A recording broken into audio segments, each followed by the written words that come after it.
But Okay, so I guess welcome to the video, Dr. Lighting. We're going over idea in section 504, and I'm going to have some of my friends explain it to you. But IDEA is Individuals with Disabilities Education Act, and section 504 is part of the Rehabilitation Act of 1973, and they both work with with exceptional children in school. So for IDEA, there are 13 categories that a exceptional child must fall in. 504 is very broad on who can file a 504, while IDEA is a lot stricter.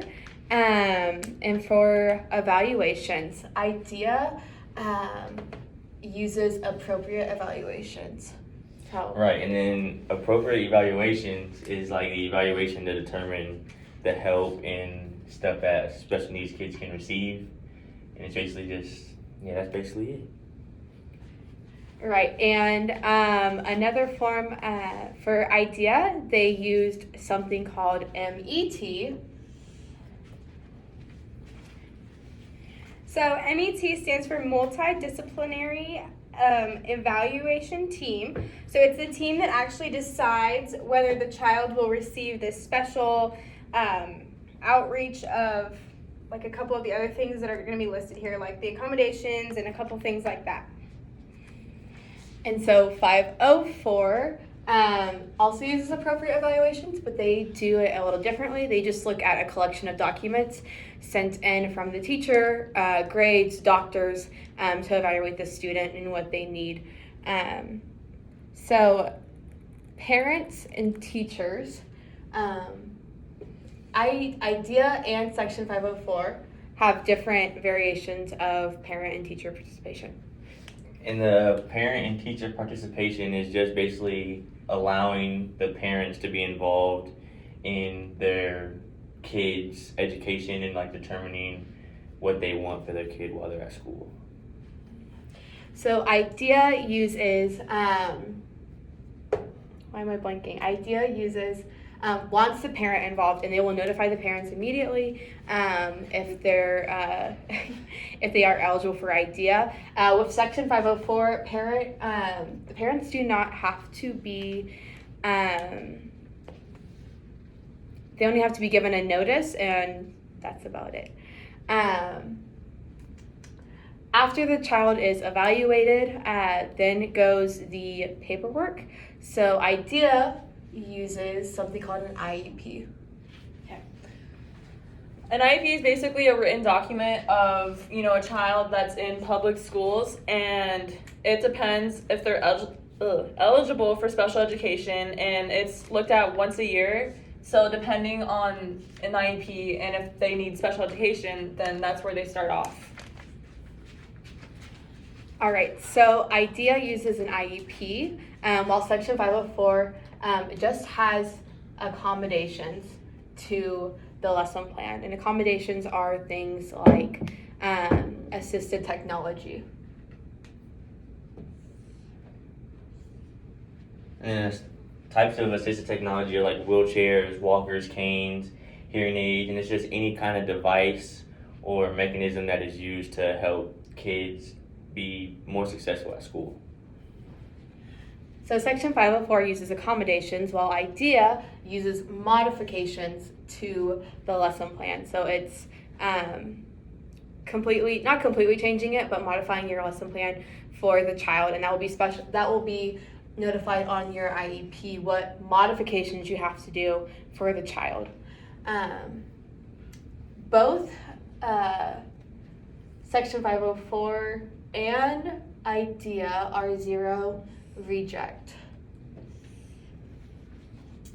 So zero reject just basically means that when a student is diagnosed with a disability and that it's recognized by the IDEA, that they are legally binded to have that access to the special ed side of things, and it's within the United States at least that they're legally required to have that. Another form of modifications is extended school year, and that will also be written on IEPs, I believe. But So the extended school year is going to be just like an eligible, it's for students that are eligible with their disabilities for an individual instruction program. So they basically just take the school year and form it into something that would be more useful to teach those students in that disability what they have. so extended school year would also go connect with IDEA.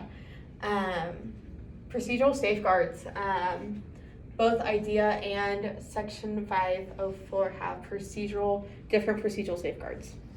And then the procedural safeguards are just like things that are put in place to protect the kids and keep problems from coming in with the parents and the teachers. So if that's something that comes up and a parent notifies and says, hey, I'm not liking the way that you're accommodating my child, IDEA and Section 504 have procedural safeguards for that. Both Section 504 and IDEA fall under FAPE. Okay. So FAPE is free, appropriate public education, and it guarantees the right for a free and appropriate public education for kids with disabilities. And it doesn't just include, kids with disabilities. It's also learning and thinking differences, and it's the most important legal right that a child has, and it's most commonly misunderstood as the IDEA Act, and it also kind of prevents a little bit of confusion between parents and schools. So, yeah, that's it. So, can you use that? Yeah. The response to intervention. Okay. I believe it's 504. Please help. Yeah, so the response to intervention is basically just a strategy to determine if the student has a disability. So that's like kind of just the procedures that you do in your classroom.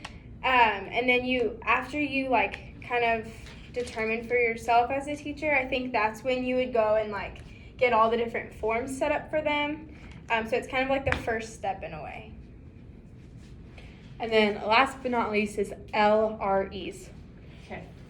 LRE, it's basically a part of Individuals with Disabilities Education Act, which is IDEA. Children who receive special education should learn in the least restrictive environment. So this means basically they should spend more time with kids that don't have special education. And I think that's it. All right, so LREs are connected to IDEA. And that's our video. So, bye.